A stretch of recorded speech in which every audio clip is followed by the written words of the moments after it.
Welcome back to Be a Better Baddie with me, Quee.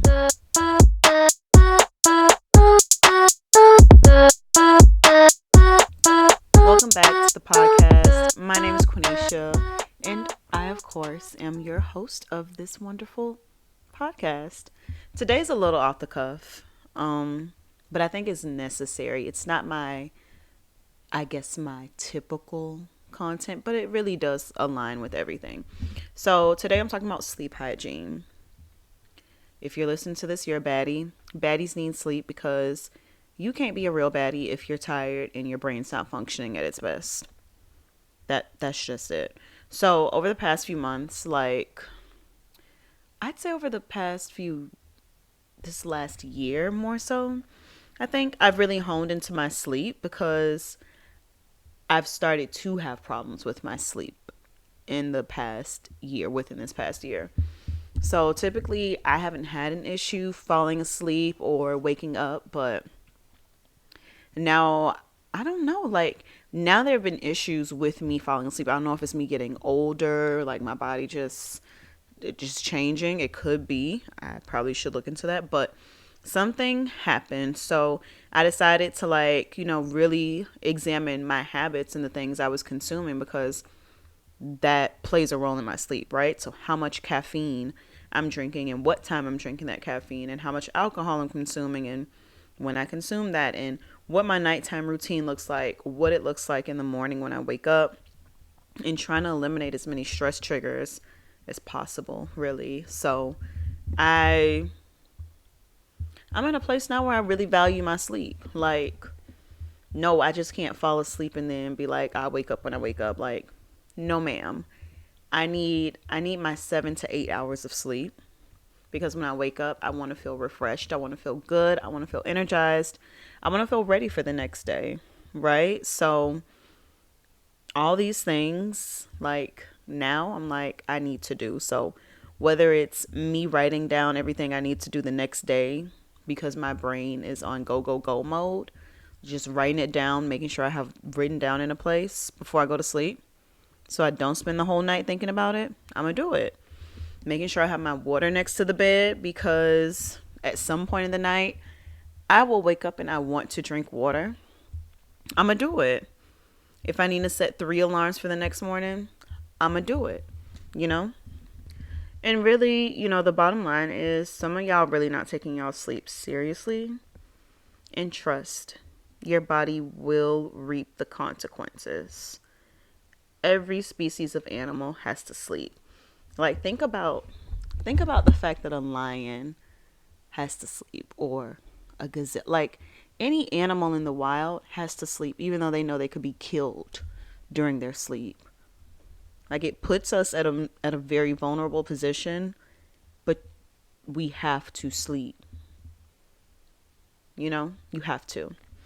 So I dug into some research about sleep, just some general facts, and I learned a lot during this because originally when I started this, it was more like how to make sure you have a good night of sleep, like things I do, like my nighttime routine, but I learned a lot. So let me just go over my overview of sleep. So scientists have been studying sleep forever, and they are still studying sleep because there's no clear reason as to why we actually sleep, which I feel like I know the reason why, but I guess scientists haven't figured it out. So they're still figuring out why we sleep, how sleep works, and what happens when we don't get enough sleep.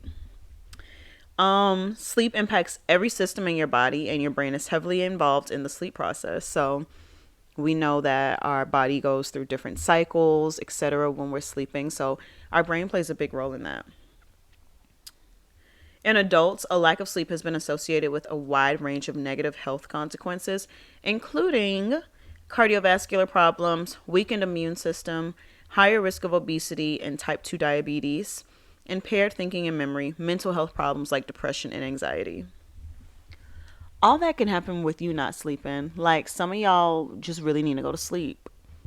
Some of y'all should just get more sleep. So, a lot of my research that I pulled was from the Sleep Foundation. If you want to read an article, because there was 7 to 8 articles I found and I pulled from, they are all linked in the show notes. So Go there and click them. So here are some stats that I found, and it was very surprising. So, one, in a normal sleep period, a person experiences 4 to 6 sleep cycles. So that's one. Two, on average, we spend about 2 hours per night dreaming. And I could believe that because when I wake up in the morning, like when I think about my dreams, if I remember them, because I don't always remember my dreams, it's not that much that I remember. Like it's a story that I could see playing out for 2 hours. Three, adults between 18 and 64 need 7 to 9 hours of sleep per night. Adults over 65 need 7 to 8 hours. But 35% of all adults in the United States report sleeping on average for less than 7 hours per night. Over 1/3 of adults in the United States aren't getting enough sleep. Now, the cities, this was very interesting. The cities where the highest rate of adults report that they sleep less than 7 hours per night. It is tied with Camden, New Jersey, and Detroit, Michigan. When I think of those two cities, I think of poor black people. That's what I think of. So it's like there's so many things going against them and they can't get enough sleep. With that number being at almost 50%. Almost half the adults in those two cities don't get enough sleep every night. In terms of demographic groups, though, Native Hawaiian and Pacific Islanders are the largest demographic group that report getting fewer than 7 hours per sleep at night, coming in at almost 50% together. Single parents get less sleep than adults in two-parent households or childless homes. Makes sense. So if I'm a single parent, I get less sleep than someone who has no children in their home or someone that has two parents and children in their home. Next, babies need 12 to 17 hours of sleep per day, depending on their age, and toddlers need 11 to 14. Kids be sleeping. Like, this made me think about paying for daycare. Like, when you have kids, they need this much sleep per day. Like, okay, they getting like 8 hours of sleep at night, maybe. That means 4 hours during the day they sleeping at daycare. That's half the day at daycare. Next fact, I definitely lost count. It's recommended that preschool children get 10 to 13 hours of sleep, while school-age children should sleep 9 to 11 hours. So as you get older, basically, you just need less sleep. Babies born prematurely may spend 90% of their day asleep. Wow. You literally are watching your baby sleeping all day when they're born prematurely. This is fun. 78% of people say they are more excited to go to bed if they have fresh smelling sheets. I agree. When my sheets smell good, I know my bed's clean. I'm like, yes, I cannot wait to get in that bed. Oops. Okay, next.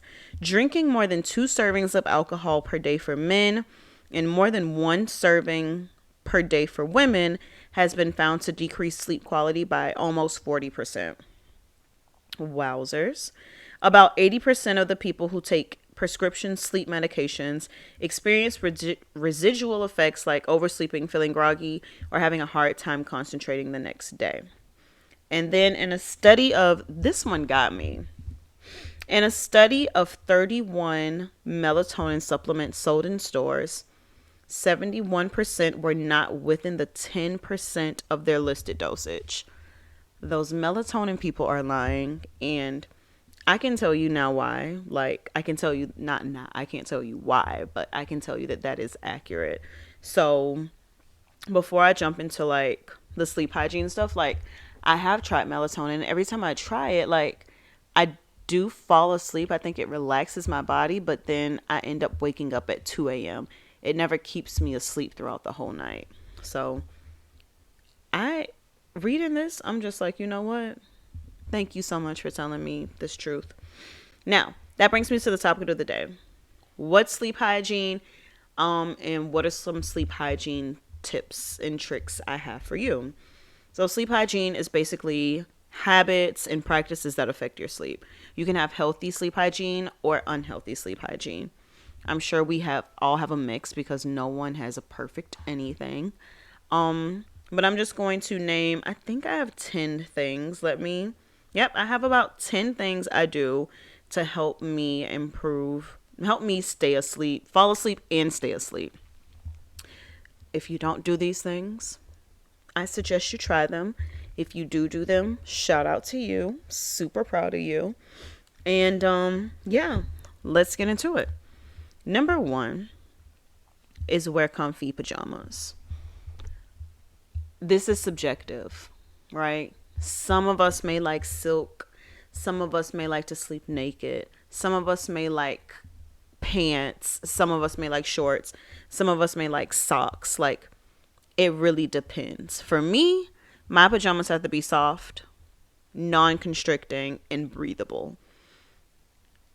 Overall, I think that right now, what I really like is cotton, like nightgowns and like short sets.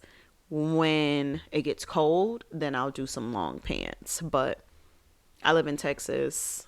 Most of the time, it's not that cold. So I did go through a satin pajama obsession just to come to my body only likes satin pajamas in the winter time or when it's cold in general, because what winter looks like in Texas is completely different. But I went through that craze and I realized that I couldn't wear the same pajamas in the summertime because my body could not breathe because the climate was different. So it really depends on the climate outside, the climate inside, how you want things to fit, whether you want socks or on, like everything. Whatever it is, find what it is that works for you and implement it. That's number one. Number two is complete darkness. Complete darkness has definitely changed things for me. But light is everywhere. Like, I'm in my room right now. But so there's a little light on my TV, like my window light shines through. My phone, if it's charging next to me, like it has light. Like, there's light everywhere. And now I even have an alarm clock, but I can turn that light off. But the problem with that is that light affects our circadian rhythm. And simply what that is, I would define it as like our internal clock. That's what it is. It tells us that when light is outside, you're awake. When it's dark outside, you go to sleep. We throw off our circadian rhythm so much by exposing our bodies to light at the wrong time. So think about like just having a bright lamp on beside your bed before you go to sleep, or looking at your phone. That's the thing that really gets us. Or staying inside all day, I think, actually does it too.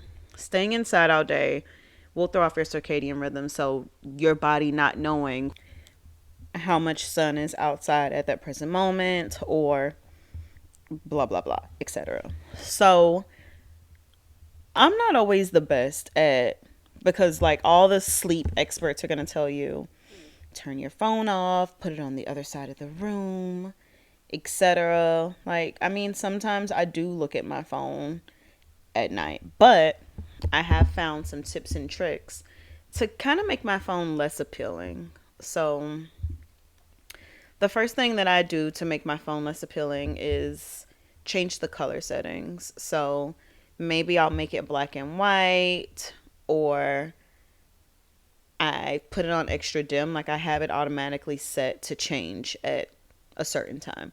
So at a certain time, like, it will be extra dim. And I forgot. It doesn't go black and white because I changed that, but I did have it before. But basically, having it black and white makes your phone less appealing. So we're basically attracted to the colors we see, because I'm looking at Instagram and TikTok and reading articles. But reading an article, I say, would be better, because like once I read it, I'm done, versus TikTok or Instagram. All I need to do is keep swiping or keep scrolling my finger up, and there's a never ending stream of content, right? So black and white, I take the blue light off as well. So the blue light automatically comes out at a certain time too. And blue light is the thing that keeps us up. So that's the phone thing that I do to make my phone as unappealing as possible. I also, in terms of light, I use a blindfold, like a, is that what you call it? It is a blindfold. It's like a satin silk, whichever one it is, blindfold to block the light. I like that because it's really soft on my skin. I can lift it up easily if I need to see anything, etc. So I do that to block out every form of light, like when it's time for me to go to sleep. I've seen people talk about blackout shades, talk about blackout shades. That requires installation.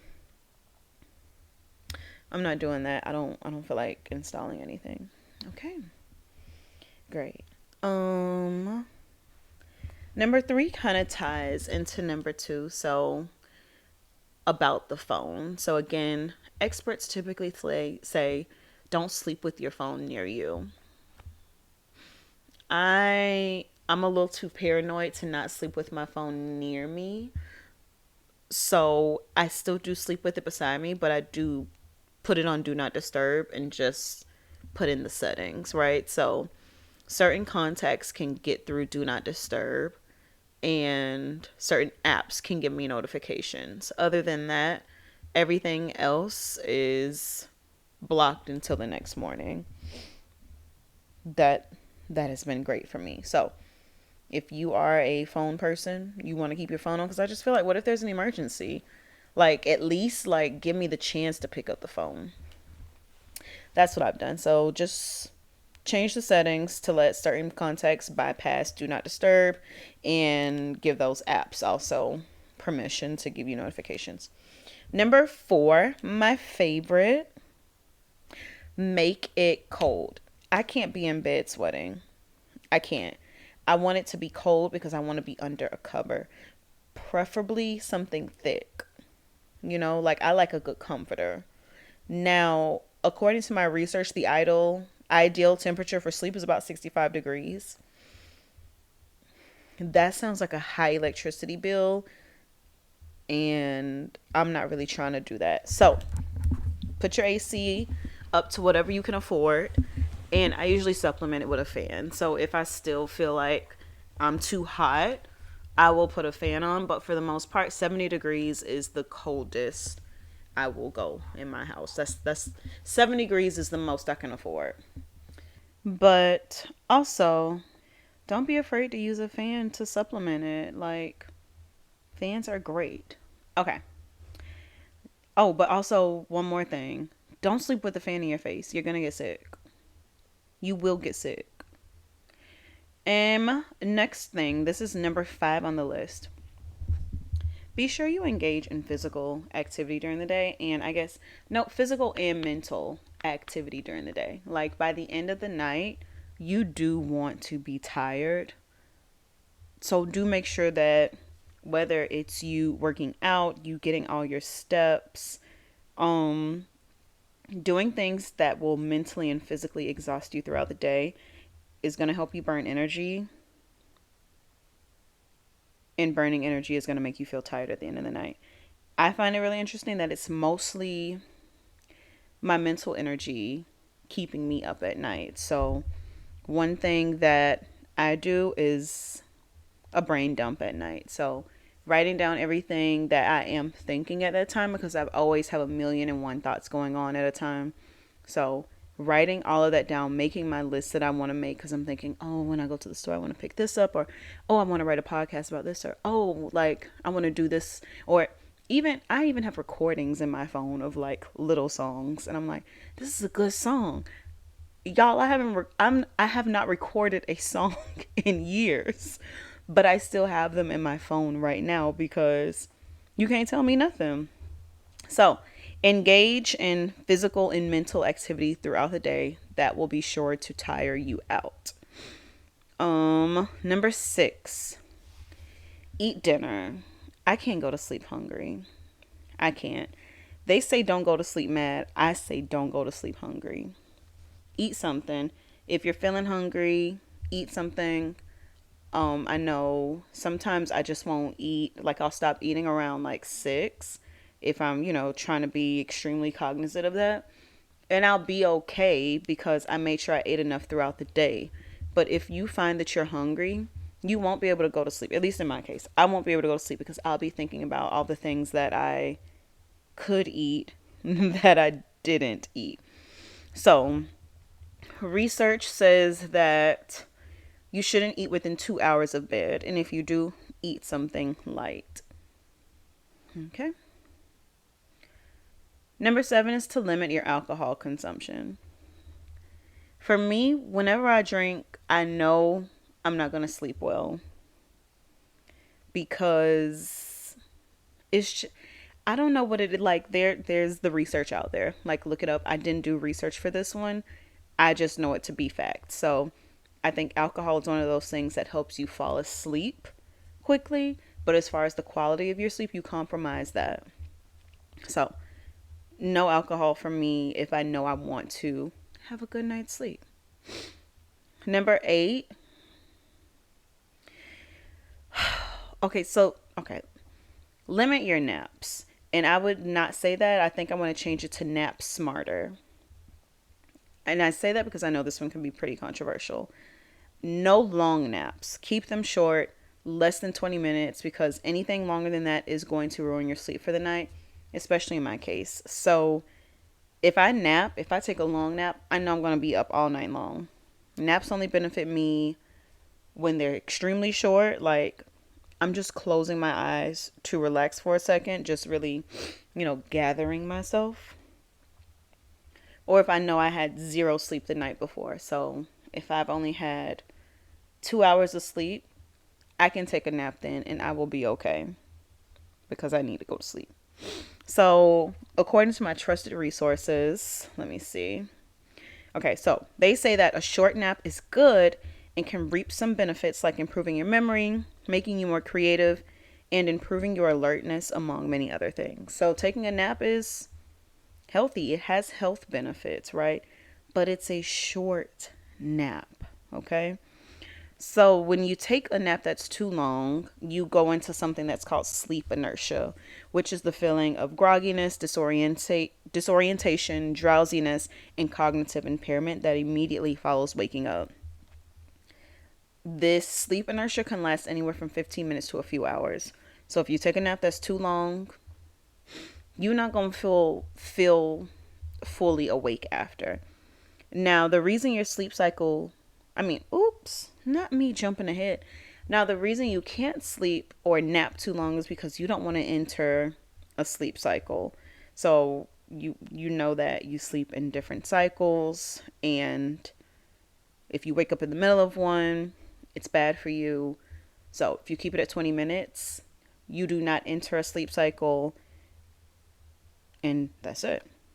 So if you do take a nap during the day, set an alarm, sweetie. And if you can't be trusted to wake up due to that alarm, then don't take a nap.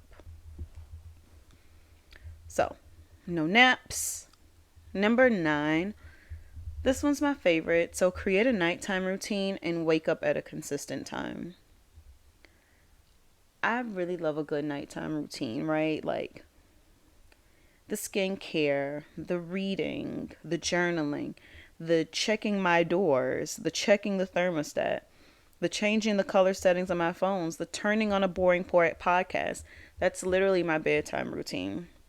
Those are the things that signifies to my mind and my body that it's time for you to lay down. So the purpose of a nighttime routine is to relax your mind and body so that your body is prepared to rest. For the most part, all of us experience some type of stress throughout the day. So this is your chance to reset, get ready, signal to your brain that we about to go to sleep, sis. So I definitely recommend you creating some type of nighttime routine that says it is time to settle down.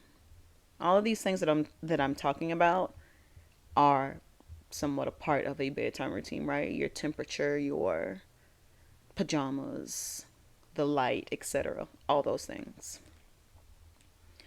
All right, here's the last one. Most important, make sure your bed is comfortable. The pillows, the mattress, the comforter, everything. Make sure they're clean. Make sure that they're your desired texture. There are different textures, right? Like you could sleep under silk, velvet, cotton. Make sure it's something you like. The firmness level, the temperature.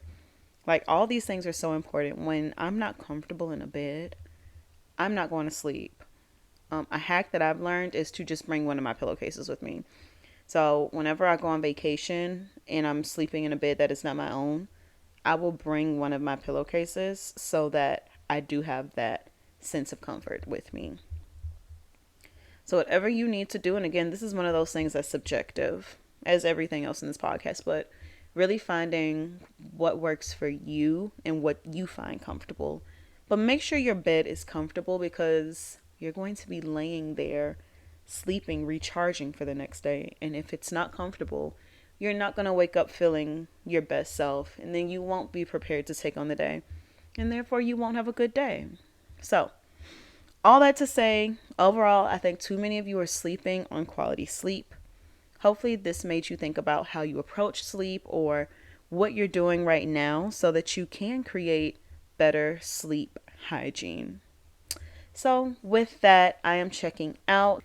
Let me know what you think of this podcast, and I'll see you at the next one. You guys know where to find me. Bye.